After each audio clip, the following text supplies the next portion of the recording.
AI से जुड़ा भविष्य। हम सब इसके बारे में सोचते हैं, सपने देखते हैं। एक ऐसी दुनिया जहां हमारी हर मुश्किल शायद आसान हो जाएगी। लेकिन क्या यह सपना वाकई उतना सीधा और सरल है जितना हमें लगता है? आज की इस चर्चा में हम इसी सवाल की गहराई में उतरेंगे। सोचिए, एलन मस्क का दावा है कि बस 20 सालों में काम करना हमारी जरूरत नहीं रहेगी, एक ऑप्शन होगा। ये एक ऐसी दुनिया का वादा है जहां मशीनें हमारे लिए सब कुछ करेंगी। तो क्या ये सच में एक सपनों जैसी दुनिया की तस्वीर है, या फिर ये खतरनाक ध्यान भटकाने वाली बात है जो हमें असली मुद्दों से कहीं दूर ले जा रही है? चलिए इसी सवाल का जवाब ढूंढते हैं। तो सबसे पहले ये समझना जरूरी है कि ये जो टेक्नो यूटोपियन विजन है, ये आखिर है क्या? काम के बिना भविष्य की एक कल्पना, इसका मतलब क्या है? जरा कल्पना कीजिए एक ऐसी दुनिया की जहां सारा प्रोडक्शन, सारा काम एआई और रोबोट संभाल रहे हैं।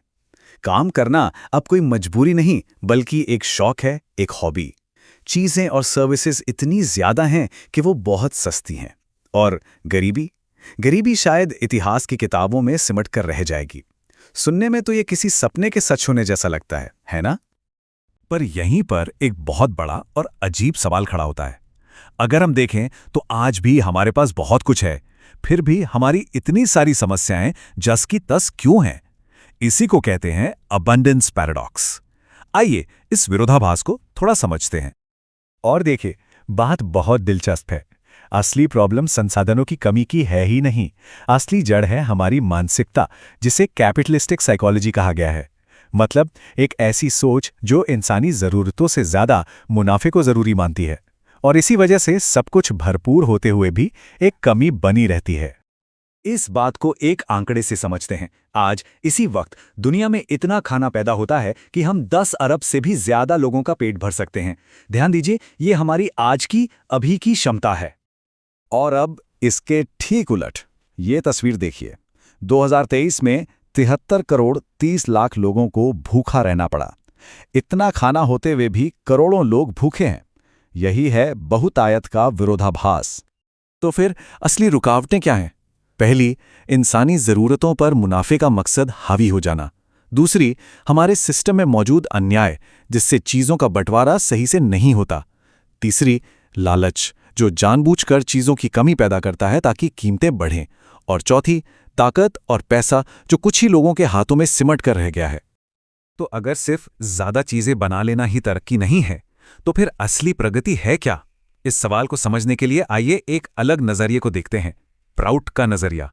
प्राउट यानी प्रोग्रेसिव यूटिलाइजेशन थ्योरी। ये एक सामाजिक आर्थिक दर्शन है जो कहता है कि प्रगति को सिर्फ पैसे या सामान से नहीं नापा जा सकता। असली प्रगति तब है जब इंसान का हर स्तर पर एक साथ विकास हो, शारीरिक, मानसिक और आध्यात्मिक। ये जिंदगी को एक पूरे नजरिए से देखता है। प्राउट के हिसाब से जिंदगी के 3 अहम पहलू हैं। पहला है फिजिकल, यानी हमारी बुनियादी जरूरतें, जैसे रोटी, कपड़ा, मकान और अच्छी सेहत।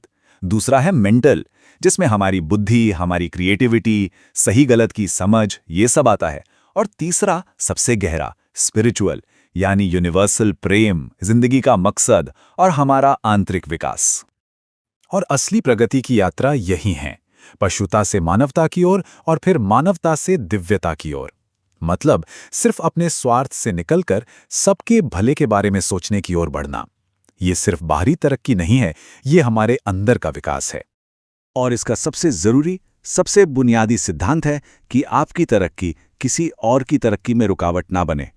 असली प्रगति वो है जो सबको अपने साथ लेकर आगे बढ़े। तो अब सवाल ये उठता है कि इस पूरे फ्रेमवर्क में टेक्नोलॉजी कहाँ फिट होती है? बेहतर भविष्य के लिए वो कौन सी एक चीज है जो अब भी गायब है?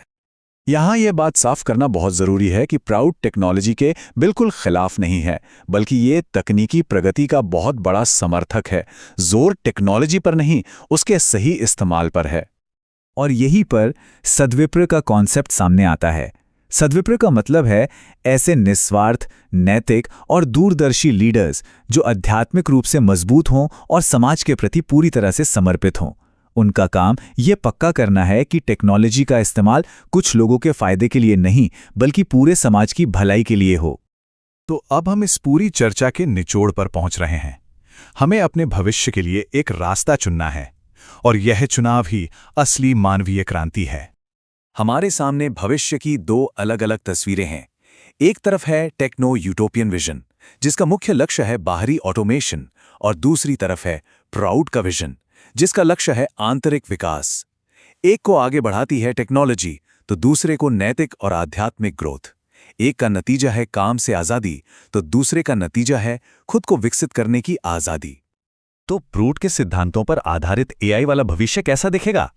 फिजिकल लेवल पर सबकी बुनियादी जरूरतें पूरी होंगी, गारंटी के साथ। मेंटल लेवल पर लोगों के पास कला, विज्ञान, दर्शन के लिए ज्यादा वक्त होगा। आध्यात्मिक लेवल पर प्यार और सेवा की भावना बढ़ेगी। और आखिर में समाज धीरे धीरे स्वार्थ से निस्वार्थता की ओर बढ़ेगा। तो आखिर में सवाल बस यही है, हमारा आने वाला कल मशीनों के ऑटोमेशन से तय होगा या हमारे अपने अंदर के विकास से?